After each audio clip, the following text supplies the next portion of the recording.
Почитувани, добре дојдовте во уште едно издание на Бизнис Мовети на Фактор МК и овој петок нормално говориме за бизнисот, бидејќи си Бизнис Мовети во фокусот е бизнисот. Пред да ви го најавам нашиот денешен гостин, нашиот бизнисмен, со кого што ќе разговараме на повеќе теми за оние и за она што тој го работи. Поздрав до нашите пријатели од Форманова, поздрав до нашите пријатели од Охрид Трент Ангел и секако од Прилеп Трисоро. Ајде едно по едно, Форманова за сите оние кои што планираат нешто да реновираат. Посетете го нивниот салон во комплексот Кодел или нивниот сајт formanova.com.mk, таму ги имате сите оние акцијски попусти, а за многу скоро доаѓа и сајмот за мебел. Така што бидете на готовста, можете уште сега да резервирате или да одберете она што вас ви се допаѓа. Доколку сакате за дома да средите или за канцеларија, го имате најголемиот хом центар од Охрид, Трент Ангел, а доколку имате потреба да правите декоративни панели, дали дома или сакате на фасадите, тогаш ги имате најдобрите од Прилеп Трисоро. Јас сум Мишко Иванов, добре дојдовте во Бизнис Мовети на Фактор МК, наш гостин Игор Гешовски, ЕЛАС или како да кажем сега, вас главен бизнис ви е консултант, консултантски услуги, меѓутоа ЕЛАС некако е највпечатливо во изминатиот период, ЕЛАС е екологистик сервис. Тоа значи ја искористивте претпоставам слабоста на поштите и така па ги фативте овие тему и Алиекспрес, ама ајде, добре дојдовте. Да, здраво, Мишко, благодарам за поканата. Јас да ги поздравам сите ваши гледачи. Вие сте многу атрактивни, многу луѓе те споделуваат, ве коментираат. По-добро или по-лошо? Па веројатно по-добро. По-добро. Да, ти си стално позитивен. Од кога знам за тебе, стално имаш нешто повеќе да кажеш. Умерен господин човек. Јас на кратко, да, како што кажа и ти, си имам занимавано со повеќе бизнеси. Консултантските услуги ми се, да кажам, кор бизнес. Имам работено за повеќе меѓународни организации, кој што е Светска банка, за европски разни асоциации. Исто така многу присутен сум во невладиниот сектор, тоа со посебна гордост, зашто имам и многу награди добиено. Тука сме многу активни. Ќе раскажам понатаму и како компанија. Но точно и тоа дека во последно време сум најпрепознатлив преку екологистик сервис. Успеавме да се наметнеме не само на домашниот пазар, веќе подготовки и надвор. Ние носиме од овие пратки што ги спомнати баш и за Албанија, сега отвараме некои нови пазари. Дали искористив слабоста на системот, не знам. Јас сум можда еден од поновите во овој бизнес. Реално многу компании си одат брзо од това работа, бидејќи не се добро избалансирани, да кажам, паритет, цена, услуга, сервис. И тоа ги прави многу слаби во поставувањето и веројатно кога си на тенок мраз, лесно може да пукне и да отиде во несакан правец. Иначе точно е дека работиме меѓународни пратки.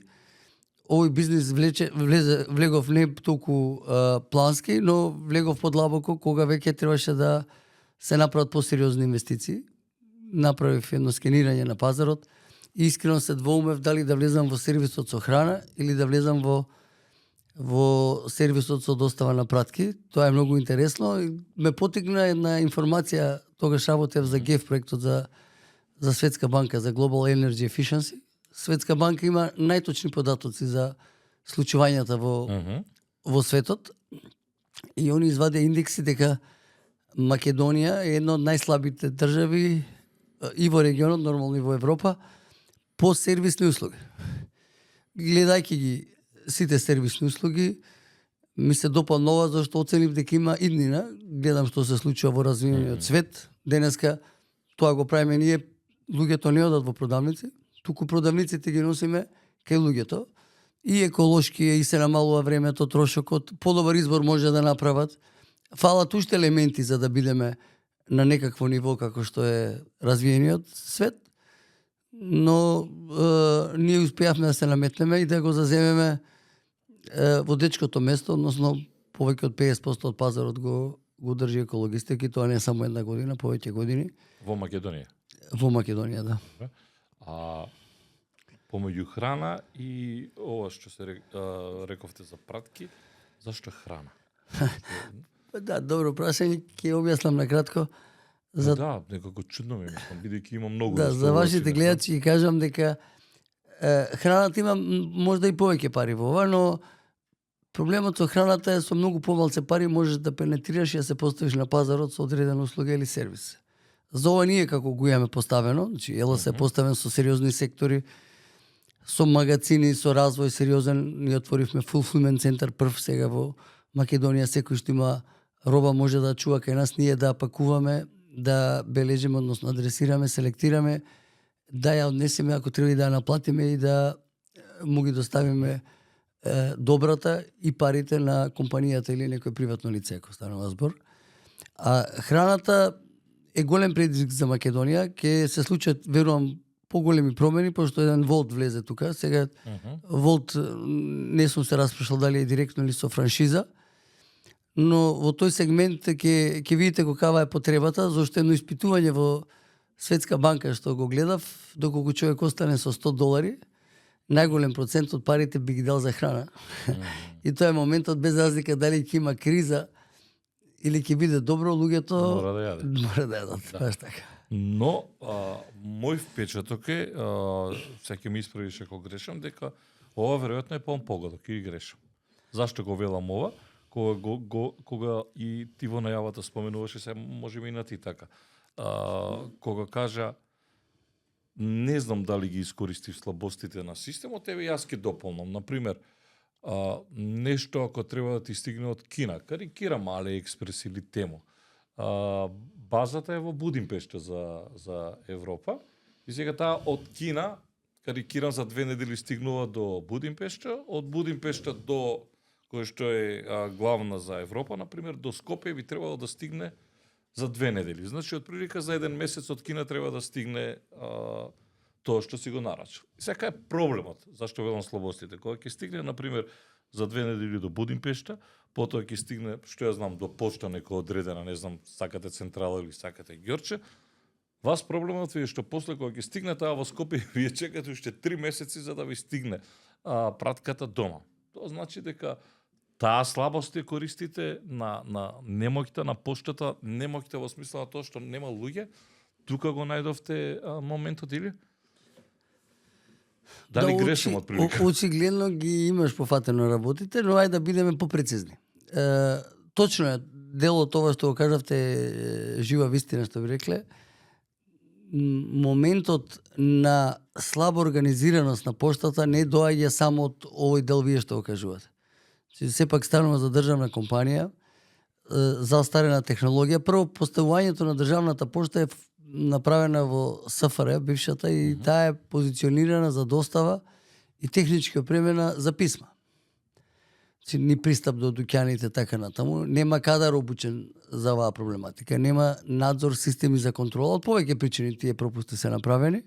Еве ќе ви кажам една работа многу интересна, ексклузивно за твојот канал, дека добија помош од шпанската пошта на супер читачи што ги користиме и ние, каде што секоја пратка можеш да прочиташ, бележиш, да знаеш точно геолокација, кога е кликана, се вика таа, примена едноставно.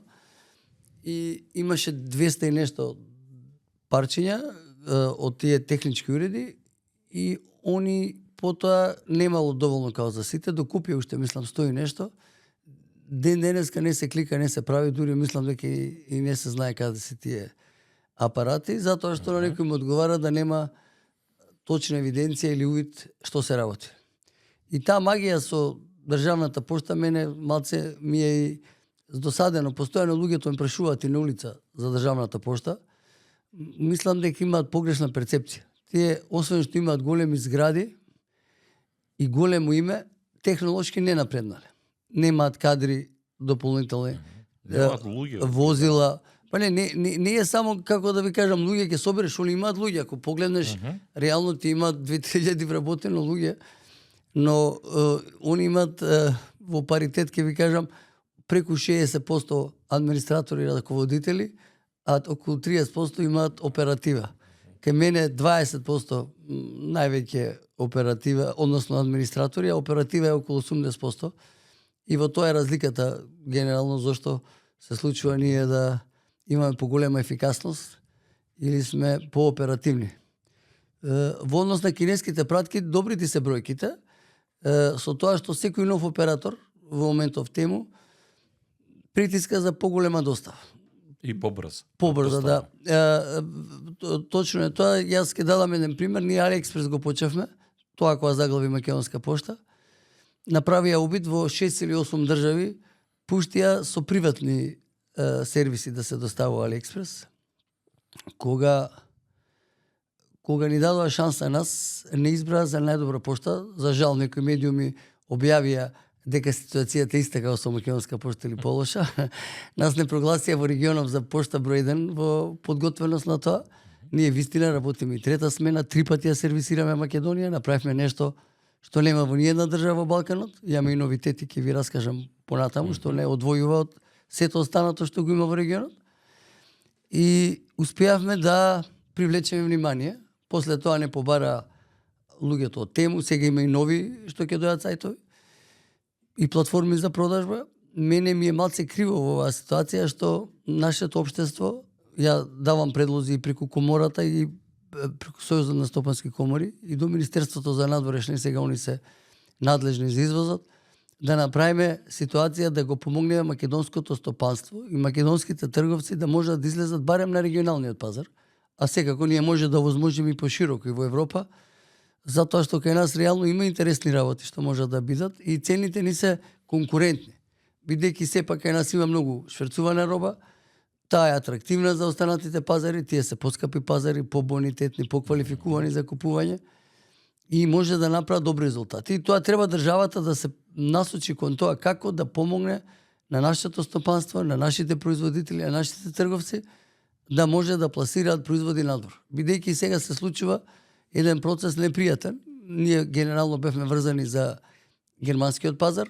Тој пазар паѓа економски, едноставно се пресликуваат бројките кај нашите компании кои правеа извоз, некои капацитети веќе си отидоа, некои најавуваат заминување и ако не реагираме брзо, ние ќе доживееме голем економски минус. Тоа не треба да го дозволиме, треба да се бориме и да бараме решение како да возможиме пенетрација брза, пошто за еден мал стопанственик не е лесно да организира транспорт надвор, тоа е премногу скапо, премногу споро.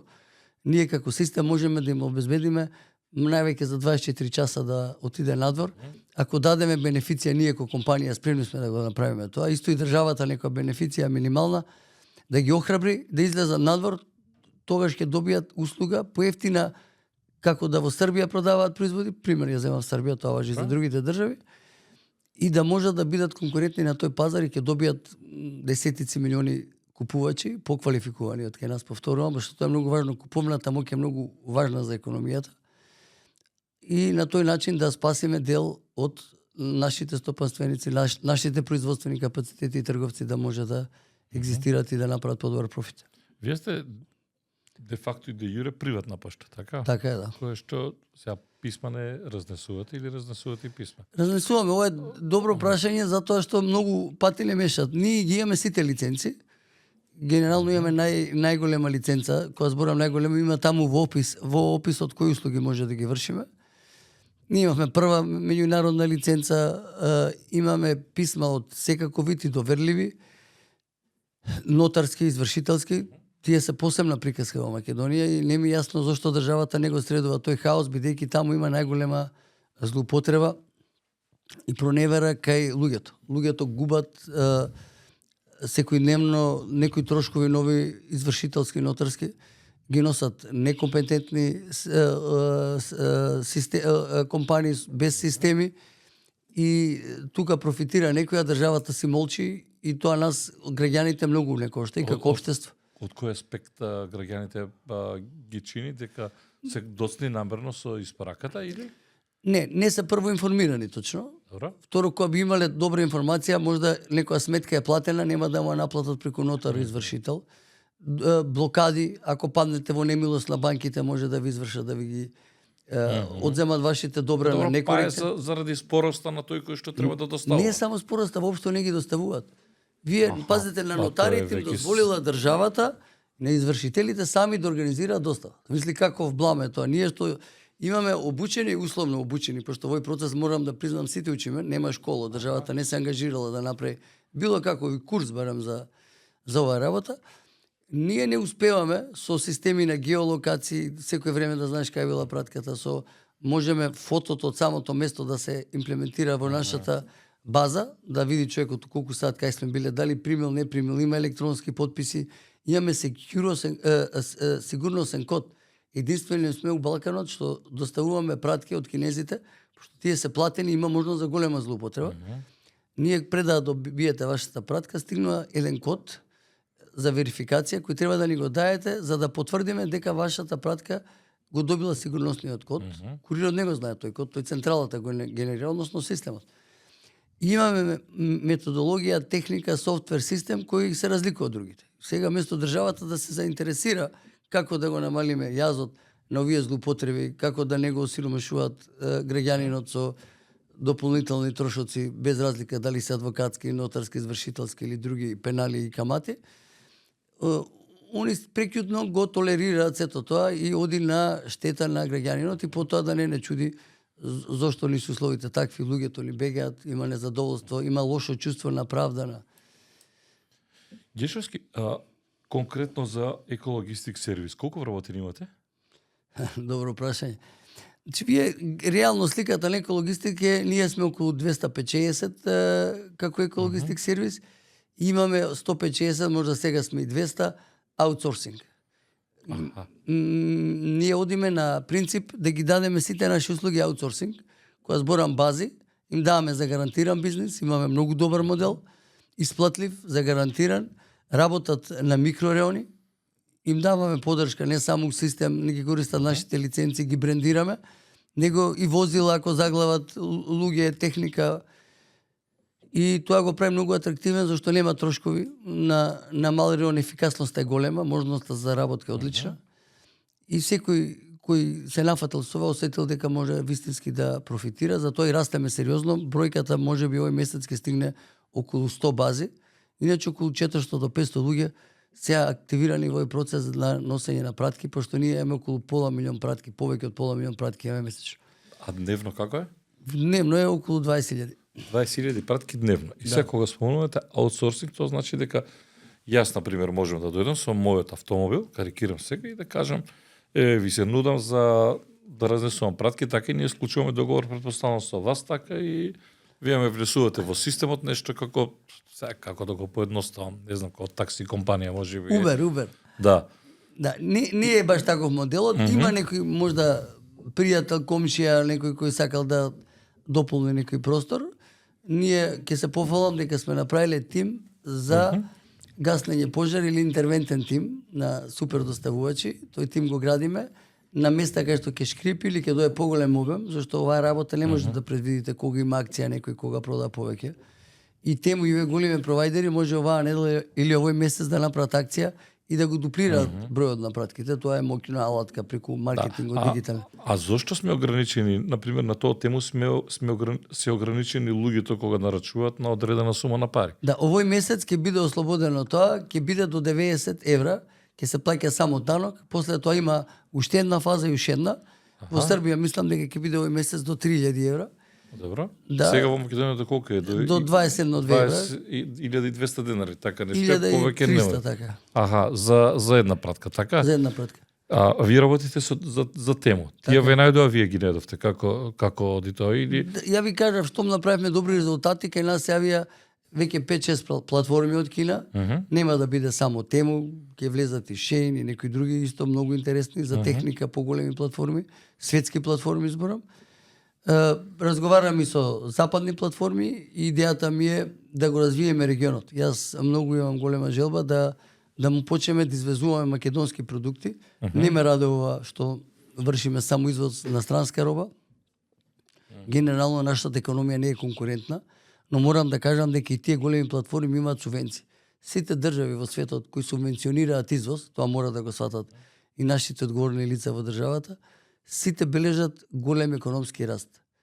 Ние не го правиме тоа. Има разни форми и оправдувања, Европска унија дозволува, не дозволува. Има начини како да го субвенционираме нашиот трговец или нашиот производител да може да пласира стока под одредени бенефиции надвор и со тоа ќе донесе девизи, ќе запосли луѓе, ќе направи добро за државата и најважно ќе има можност луѓето да останат овде и да работат, да заработат коректно. Уште една работа, само да расчистам што не може би на луѓето каде завршува вашиот дел, а каде започнува делот на камионџиите. Кога говорите за извоз, односно за пратки надвор од Македонија, така одредена компанија, што ја знам, ве наоѓам вас, сакам ова и ова, или некој нарачува на интернет од Македонија, треба да му се достави до Хрватска, карикирам сега. Да, јас да објаснам, ние сме микродостава. Значи, не станува збор за... И тука завршува тој дел, каде што почнува другиот, оној со камионџи, тој шлеперскиот и така натаму. Да, не, ние правиме логистички операции. Идејата е дека во светот денеска се помалце луѓето ангажираат собствени капацитети за достава. Ако ме прашате, тоа го имам читано во економијата, каде Западот го победи Истокот во економијата, токму во логистиката.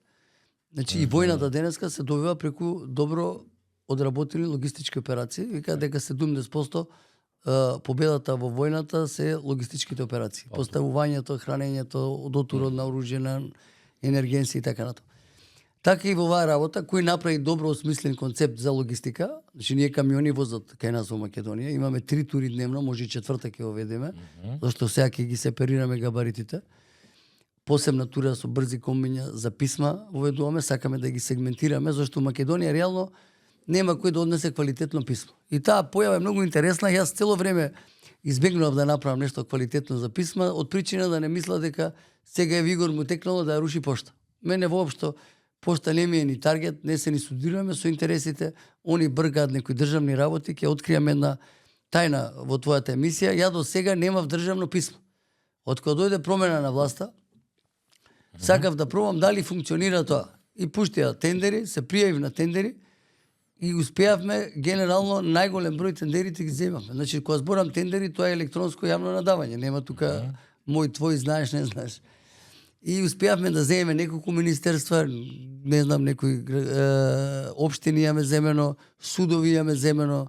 За да носите пратки. За да носиме писма. И сега тоа ме иницираше како да им направам нека услуга вау, за да луѓето имаат сериозна достава. Перспектива голема во писмата не гледам, пошто генерално треба да се ориентираме на дигитализација, електронски пораки и така натаму, но ќе потрае тој период за да се случи тоа. Кај нас да. Добро, кај нас има и ретро момент, знаеш, писма порано знаеме се праќале кога ќе. Не слаби сме во тој дел. Во Европа, дури види во Америка некои концепти што искочи дигитални сега се враќаат во хартиена форма. Тоа е интересно, морам да истакнам. Но еве на пример сега потребата викаат дека ќе пуштат камери, Safe City, електронско нагледување на видео надзор на целиот град. И сега ќе добие некој казна, ако ја пуштаат по македонска пошта, граѓаните че нека не се секират, никогаш нема да бидат казни. Ама ако ја пуштаат по некој систем што може да се контролира како ќе стигне казната, кога ја примил, како ја предал, така натаму, тогаш може да очекуваат одреден резултат. Со тоа што морам да напоменам, ние како општество не сме се погрижиле за сопствените адреси. На Запад невозможно е да има зграда без поштански сандујчи. Невозможно е куќа да има без поштанско сандујче. Кај нас уште улици има без број, или улица 1, улица 5, што е недопустливо, или од еден совет на град Скопје да смените 300 адреси, а имаш и повеќе, мислам. И тоа е, како да ви кажам, толку несериозен однос. Ја не викам да не се стават на нови херои или заслужени граѓани од областта на културата, спортот, улици, ама нека градат нови улици, нека ги именуваат по нив. Не постојано да ги именуваат старите, пошто тоа е лоша работа, пракса. Нас ли се случува луѓето што живеат не знае како се води улицата кај што живее. Ја промени еднаш вака, ја вратија така, беше онака. И тоа тоа прави хаос. Улицата таа или постаро. Да, баш за така. да дадеш асоциација. Јас имам поштанско сандаче. Добро, и тој, ама ајде да не навлегуваме сега, на пример, тој делот со честитките, не зави тоа колку е атрактивен, говорам за оние ретро моменти, но тоа е за нова година. Ме интересира колку пари врати овој бизнес? Прашање на кој треба да помислам. Видете, овој бизнис, ако мислите глобално не можам да кажам, но ќе кажам во бројки, мојата проценка што ја правевме анализата на македонскиот пазар, околу 600 до 700.000 пратки месечно имаат приватните пошти. Колку приватни пошти има? Па официјално се околу 30 и нешто, но реално активни пола се можда од тие. Пошто има и некои лојални, локални, има и меѓународни во тие. Така да... И колку пари вртат овие, на пример, 600 до 700.000 пратки месечно? Па не знам се, нешто над 2 евра веројатно е просечната цена. Има многу пошти што работат на банда, што викаат, на ниски цени. Има еден момент многу интересен, ќе го... Не мора да има некој бизнис фидбек на крајот од денот. Па еве, можда, не знам, месечно, ако се по 2 евра и пол, еве се околу 2 милиони евра месечно. Па тоа не е мала бројка. Да, околу 20 кусур милиони годишно. Тој број расте, морам да кажам, околу 30%, ние малце растеме побрзо од Европа, пошто Македонија е последна, или во групата со Албанија, Косово, се последни во Европската унија по однос по број на пратки на жител, на развој на компаниите, и видете сега што се случи. Влезе Ананас, една компанија која е нова, но воведе некои нови системи, даде динамика, одредена, понуди новитети на пазарот, успеа да се развие. И сега одредени компании почеа да размислуваат зошто оние не ги продаваат производите, дај ние ќе направиме нешто слично, ние ќе направиме вебсайт. Но тоа иде многу споро. Прво државата ниту ги едуцира, ниту ги поддржува. И тука ќе изгубат битката. Сега дојда уште појаки продавачи од истокот, ќе дојдат и од западот, нема да не остави никој нас, пошто ова, како да кажам, кога ќе начека цело без куќиња, секој ќе сака да прошета по село. И ние уште спиеме како општество. И голем број фирми, ја морам со жалење да кажам, дека ќе затворат солидните бизниси ако не се преориентираат на тој пазар. Сега не е важно, тој пазар може да е 20-30%, за 2-3 години ќе стане 50%, а после ќе биде поише од 50%, купо-продажбата преку онлайн платформи, системи. Например, кој бизнис да размислува во таа насока? Сите, буквално сите. Нема све. Од градежништво до све. Јас искрено размислувам, можда и ќе објавам некоја платформа или ќе направам партнери, пошто премногу ми е сам да се борам со сите работи, односно да се носам.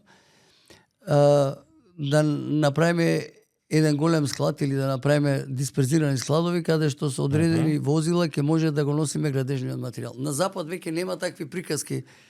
Столе комерц, Дарко и експорт, нема такви складишта. Него имаш централни складишта, ти денеска порачката правиш во некој електронски налог, са бајлин пишуваш во 9 да е во 10 таму на таа адреса, порачува толку стиропол му треба, толку даски, толку штрафови, било што стегачи и така натаму тули, и они ги спорачуваат на одредена адреса и тоа е поквалитетно, поевтино, поорганизирано, ниту му треба на него камиони, ниту му треба дали каснало, дали дошол, па како платил, па што направил.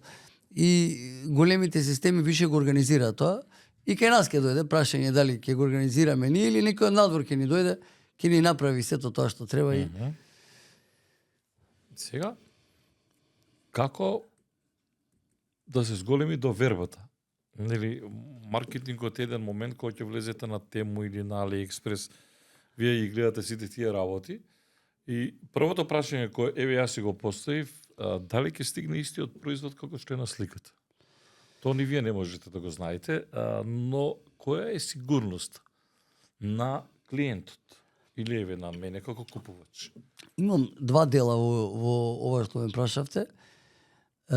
Едниот ќе го објаснам, тоа се македонските страници. Види, Тему не е толкав проблем. Имаме не, јас сега Тему го земам како пример. Види, Тему не е затоа што странските платформи работат на PayPal. Тоа е една алатка за сигурносно плаќање, светски верифицирана, и луѓето има начин како може да го вратат, да си ги повратат средствата. Има return shipment, се вика тоа, како да врати пратката, да се верификува и да ги вратат пратките. Тоа може да биде предизвик во иднина да го објасниме подобро, мада на нивната страница го пишуваат.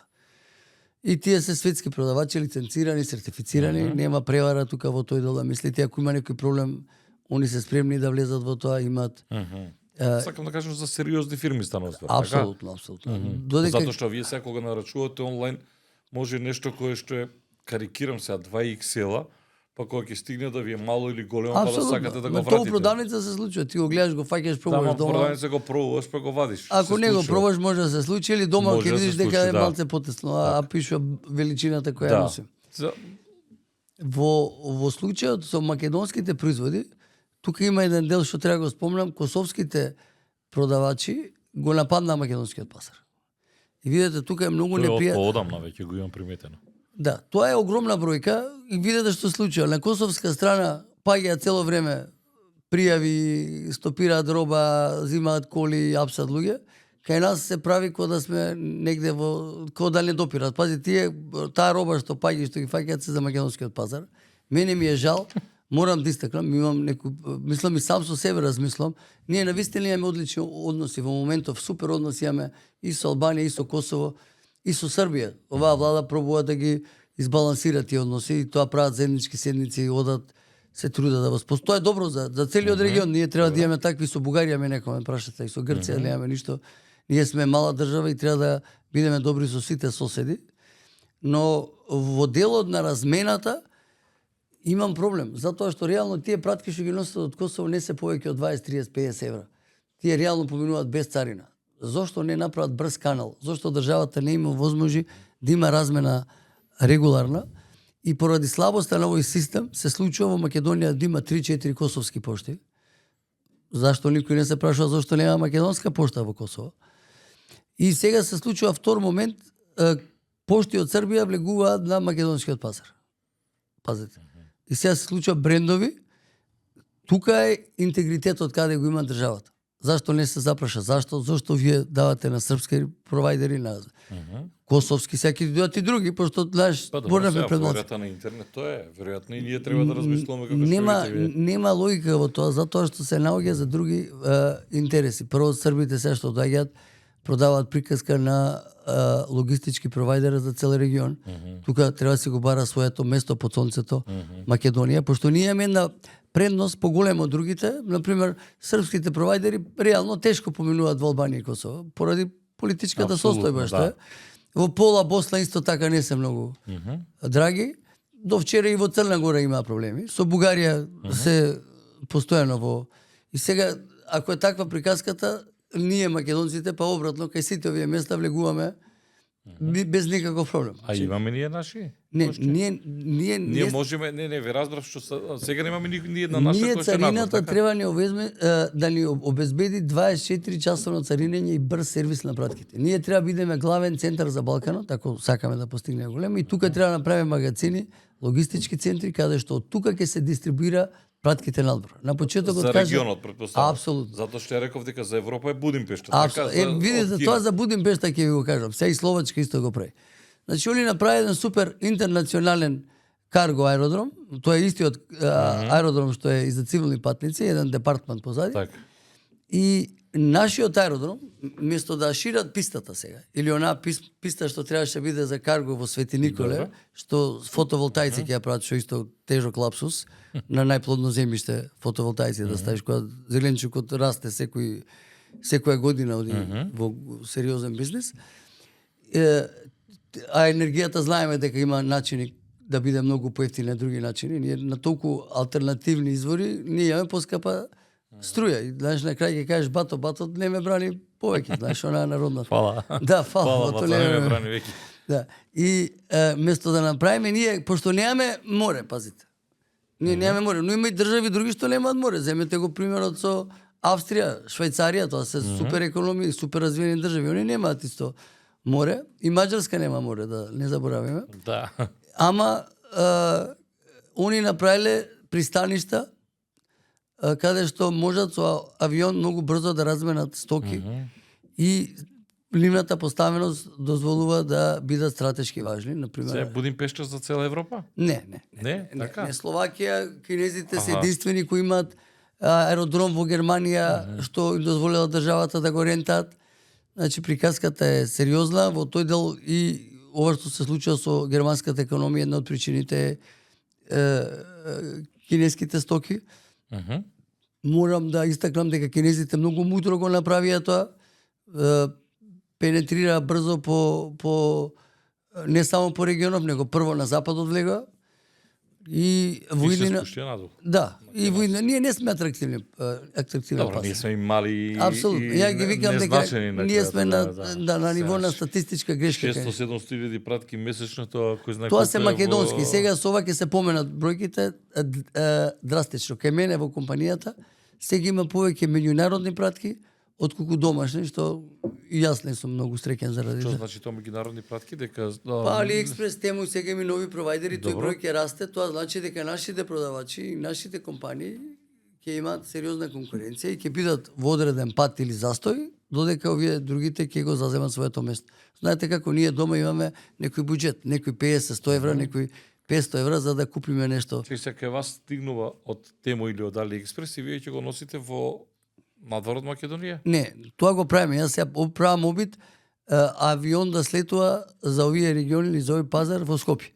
Ако ни успеа да обезбедиме нели За одредени да биде услови. побрза, уште побрза Уште пратката, побрза така? доставата, да. Значи Значи, тоа тоа што ни е- го зборев дека од Кина до Будимпешта стигнува за Апсолутно. 2 недели, од Будимпешта до Македонија за уште 2 месец Апсолутно. дена и проблемот е кога од поштата во Ѓорче до Влае патува 3 месеци пратката. И ние правиме И, сортинг веројатно, центар. го користите вие тој. Ние правиме тој супер момент. модерен сортинг Аха. центар со Каде? најбрзи машини. Го правиме Карши Фершпет, Аха. чисто као ориентација, Да, пошто да. Фершпет знаете каде е тука. И таму ќе има капацитет сериозен да може 50 до 60.000 пратки на ден да се селектираат на едно место. Колку луѓе ви ги селектираат пратките? Или како стигаат, како контейнери стигаат? Зависи во зависност. На палети стречувани, затворени во кути. После одат на царина, царината прави проверка. Ама одредени се, например, гардероба, не знам, домаќинство, не? по Па пратка, по адреса, по пратка. Може во една пратка да има 2-3 работи, зависи. Аха. А вие Да. не ни знаете, Али така? не ни А знаеме, царинова да. ги отвара? Ги отвара да прави контроли, вонредни контроли прави царината. На одредени пратки, на они добиваат Аха. манифест. И добро е да ви кажам, бидејќи кај нив се пакува под камера, под вага. Нема измрдување од тоа што е купено, зашто они немаат намера да се играат. Кинезите направија сериозни процесинг центри за селектирање, Аха. пакување. А зашто ние, например, рековте многу фирми си одат од Македонија, се не знам на кој мислевте и има најава дека ќе си одат и дека германската економија е поприлично слаба и дека мораме да се фаќаме чекор со кого да фаќаме чекор сега? Да, ние гледаме дека германската економија, иако тоа е сепак Германија, како така ќе застане на нозе. Види, тоа е Ние подлабоко прашање. Јас доста имам анализирано во тој дел. Нас, ниту една држава, условно, ние генерално и немаме некој јак поддржувач, освен Соединетите Американски држави, но генерално нивната помош се содржала во војна опрема.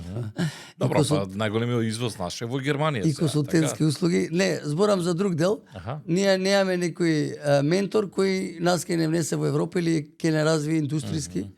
Наш најголемиот потенцијал ни е земјоделието.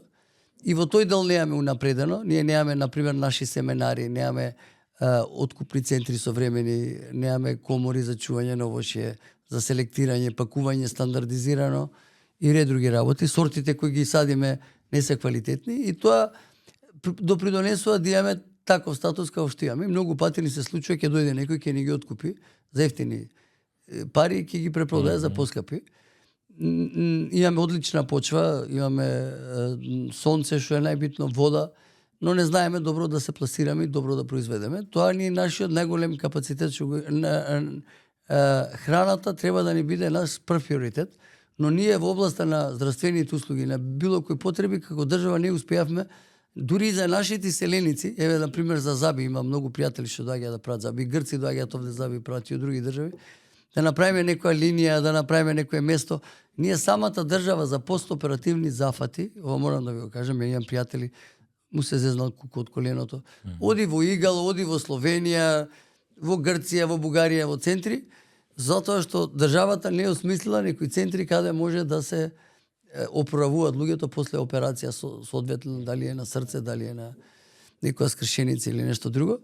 И тоа нас не прави неатрактивни. Ние не знаеме и тоа што го имаме, мора да кажам дека имаме најслаби резултати во областа на туризмот. Кога сега пука туризмот сегде и во иднина ќе биде уште поатрактивно, луѓето прават сега брзо пари, има современи технологии, може од дома да работат. Одат, ја имам деца млади, оди во Грција, закупува стан 2-3 месеци, од таму работи, програмира, прави. Ние не сме успеале да привлечеме интерес. Имаме и проблем со школите, веќе нас имаме експанзија, например, на градежната индустрија, не профилираме менаџери во градежништво. Се е тој синот на тато, или овој е добар, не ме краде, ќе го стан, тоа врска нема со развој. И истото се случува и во IT индустријата. Сега мислам економскиот факултет отвори за прв пат пред година-две линија за едукација на IT менаџери. До сега нашите беа само тој ефтиниот дел и ќе ти дојде некој маркетиншкиот дел.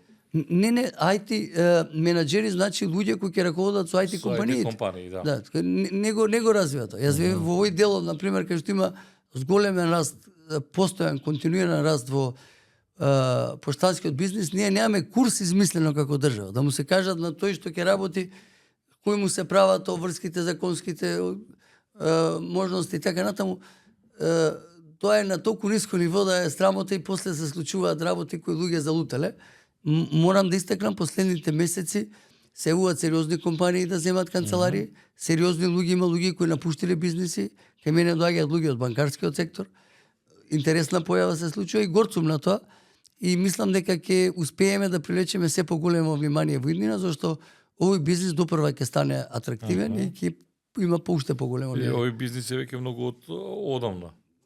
Во светот да, кај нас уште не разбира. разбира. Многу одамна, Така. и тоа колку можеби 20 години, па јас се сеќавам уште како средношколец кога се нарачуваат овие тие први, нели, од Америка да стигнат книги и така натаму нарачува работи, Па првите чекориве, така. ова оди со брзина на светлината сега и вие веројатно го најдовте вашиот пат, вака се позициониравте на пазарот поприлично брзо, дури приметливи, маркетиншкиот момент го играте. На тој дел Добро. ќе работиме многу, на маркетиншкиот дел допрва ќе се позиционираме. Генерално тука има многу простор за работа и тоа ќе го направиме. Имаме нов цел сет на сервиси услуги. Прв пат ќе воведеме за гарантирана достава, никој нема во регионот, што кажува ако не успееме за 2 дена кога ќе стигне во дестинацијски хаб, ние без пари ќе доставиме или ако каснем поише од 3-4 дена ќе платиме и пенал. Тоа во моментот никој го нема дадено како можност и тоа ќе го пласираме сериозно. Имаме достава во исти ден низ цела Македонија, тоа го нема никој во државата, во другите. Или ако е многу скапо, мислам 100 евра нешто такво, кај нас е 50-100 денари повеќе од нормална пратка. Морам да кажам дека оваа работа е многу макотрпна, многу посветеност. За да успее еден ваков проект треба да се откажеш од многу задоволства. Овие години да направивме голема жртва и не е тоа резултат само на мене, тоа е на целиот тим. Имам луѓе кои ме следат постојано, заглавуваме покасно, имаме и стресни ситуации, но кога ќе дојдат резултатите, генерално сите сме окей, бидејќи успеавме да промениме нешто, успеавме да направиме нешто повеќе од другите. Имаме сериозни, амбициозни планови за иднина, нема да стоиме во место. Гледаме сериозно на надворешниот пазар, отвараме веќе бази, правиме регистрација надвор, ќе видиме колку ќе успееме. За сега не сме добиле ни денар поддршка. Сме пробале, ќе ви кажам искрено, тоа фитара претходно имавме 2 проекти, двата беа водечки. Јас пошто имам работено за меѓународни организации, ја знам структурата на проектите. Јас земав точно што се бодува. Пример, ако се бодува вработување највише, ставивме највише работни места и направивме можност да се вработат 6 души, да кажеме, во проектот. Ставивме македонски софтвер, македонска технологија. Ставивме екологија да има. Сите точки кои беа фатено во проектот и имам луѓе внатре, праша Вики Игор, вие сте водечки проект. Во двата случаи не ни дадоа пари фитера, се случи нешто друго, не знам. Некои други компании кои беа смешни добија пари, нас никој не изгуби волја затоа што реално работеа консултанти. Во едниот случај имав и меѓународни консултанти. Исто така да ви кажам дека правиме напори многу во областа на екологијата. Вложуваме сериозно. Јас сум разочаран како може најзагадениот град во Европа да нема субвенција за дистрибутери за возила, да возиме електрични возила, да направиме. Види, ние во градот генерално има проблем, само морам да ги пофалам, полицајците имаат големо разбирање. Ако те види дека си униформиран и обележен на возилото, нашите се такви. Да, брендирани Да. се ЕЛАС. Да, имаат разбирање и фала му на Бога што има луѓе еслав што се вика. Иначе државата или градот или општините не ги таргетираат дека тоа е исто нужна потреба и дека ние вршиме дел професионален за да доставиме. Некојаш носиме важни документи, лекови, делови, било Така е. што. Во време на кризата се покажа колку е битна доставата. Значи во Кина, пошто Кина беше многу погодена од ковидот, ги прогласија за народни херои доставувачите. Со плакати, со официјално назначување, пошто луѓето не се мешаа, они одеа од врата до врата, носеа храна, лекови и така натаму. Ние истото го направивме во Дебар. Дебар, која беше првиот град кој беше тотално под блокада, ела се успеа преку Црвен крст, преку ова да земе дозвола и првата размена на стока со останатиот дел од државата и потребата на граѓаните на Дебар, ние влеговме. Таму беше тогаш пучи, мислам, направи обид собра што требаше, поделивме маски за тогаш полицајците не беа спремни. Да. За населението направивме помош и горди сме на тоа. Тие се мали чекори, но покажува дека може да се помогне во сите ситуации кај што имало пожари, сега последното што беа зафатени. Ние носевме секој ден од храна, вода, гардероба за тие што ги изгубија своите домови. Каде имало потреба сме на прва линија и сме најоперативна група во Македонија. Нас никој не гледа во тој дел, ама морам да кажам дека ние во секое село одиме, секое населено или слабо населено место или периферно, во да. селовите, бро. Да, ние имаме 100 бази. Ние ако ви кажам во кои делови имаме отворено бази, ќе речеш зареме можно. Таму не имаме интерес да бидеме јасно, но правиме сервисот на граѓаните да биде добар и за тие малце луѓе, за тие таму субвенционираме за да биде одржливо, затоа што имаме некоја перцепција цело е кога има се. Ти не можеш да бидеш голема пошта ако не ги покриеш и послабите места и поненаселените места. И тие луѓе имаат поголема потреба од овие што се во градот, пошто кај нив нема продавница. Кај нив е проблем да дојде до Скопје, ќе потроши 50-100 евра само за да дојде. А тоа што треба да купи е 10-20 евра. Пример. А колку е ЕЛАС, колку време сте на пазарот? 8 година. 8 година. Да. Задоволни сте? Бидејќи имате нели и награда за најбрзо растечка компанија, како ви движат приходите? Не навлагам во... Да, значи во тој дел сме окей, ние успеавме економски да се изградиме сами, значи прв пат сега нешто пробуваме да земеме, пошто одеднаш отвараме поише магазини и објекти, земаме нови. Ние без кредити, без лизинг, ние имавме 1-2 лизинга, преземавме некои пошти, они имаа земено лизинг.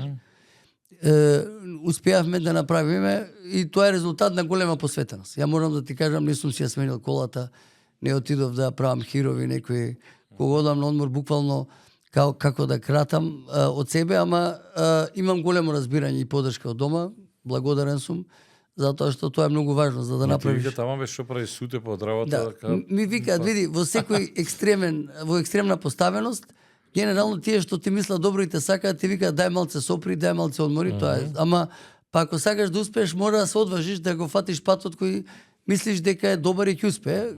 За среќа тоа што го програмирам, проектирам, планирам успева и тоа е важно, но сопругата моја има разбирање, она потекнува од една фина фамилија. Тоа се луѓе кои се занимаваат со бизнис, приватно не имаат од државата ништо. И веројатно е тоа причината и она самата е менаџер и тоа регионален за сериозни работи има разбирање што значи да земеш одговорност и да направиш резултат, па така успеваме да се избалансираме. Штом 8 години сте на пазарот, приходите или да инвестирате и понатаму, односно реинвестирате, тоа значи има и добивка која што реинвестирате, ако добро сватив. А немате кредит, така? Апсолутно. Ниту лизинг. Да, тоа е формулата. Од овој бизнис доаѓа допрво златните времења? Јас ви кажав, мерејќи ги сите параметри, сум работел за банки, добро познавам аналитика и анализа. Јас во последните месеци успеав да земам некои средства и лизинг затоа што очекувам дуплирање на целата работа. Моите договори, моите партнери од надвор ме притискаат за поголеми капацитети и најверојатно овој месец ќе направиме околу 100 бази во Македонија. Сега рачунајте, тие бази имаат капацитети 7-8 илјади пратки да однесат. Што значи 100 бази со автомобили, комбинија, така е, да. Една база има отприлика 3 до 4 доставувачи и администратор. Тоа е просечна база и таа има капацитет реално околу 7 до 8 илјади пратки максимум да достави. Дневно? Или да даде. Не. А месечно? Месечно, да. 7 до 8 илјади месечно. Да, тоа е просек, има и бази што преку 10 дават, што се добро организирани. Добро, ова се големи бројки. Па да, ние не атакуваме, туку нашите проценки се дека околу милион пратки месечно ќе вртиме. Со Игор се знаеме поприлично, од поодамна работевте и други бизниси, некако овде сте ми како и вие самите да се пронајдовте, иако како видите, мојата главна работа е консултантска компанија, сега колку имате време за консултантство? Да, види, таму имам многу интересно, кога посветуваш работа, време на некоја работа, може и да не се случи. Да не, ова одзема време. Да, но сега ми се случува еден процес кај што многу пријатели, ја во регионот имам работено и живеено, ме бараат за многу работи да се вклучам во многу проекти, но јас ја знам лекцијата дека кога работиш нешто, посвети се за да постигнеш врвен резултат. Ако отидеш во повеќе правци, тогаш тоа ќе се разводени и нема да дадеш најдобар придонес. Ако не дадеш најдобар придонес, прашање колку ќе биде добар успехот од тој проект.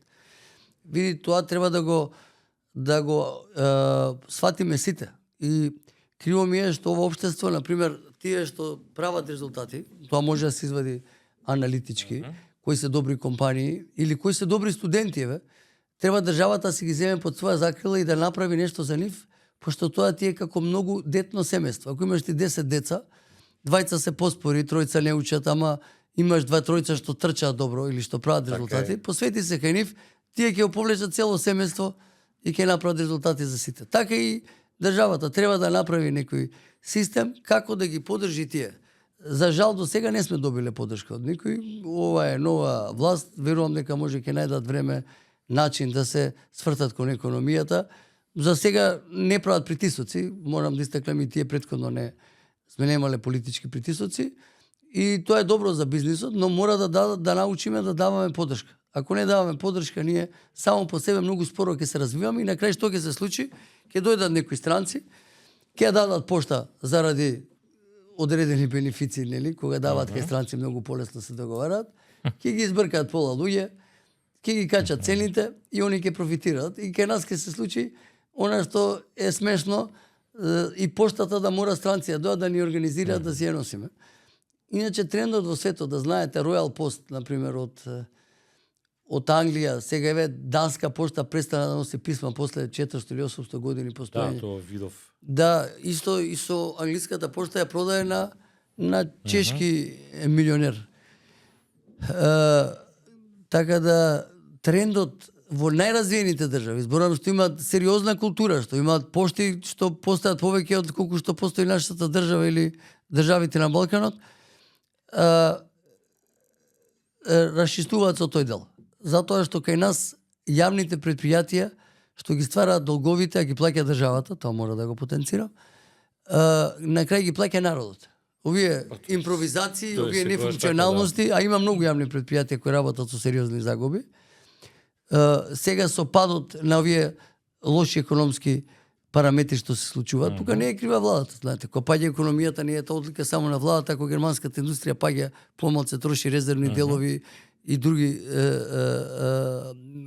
перформанси што се негативни, тоа ќе се преслика. Не може ние да видиме пуст остров во економијата.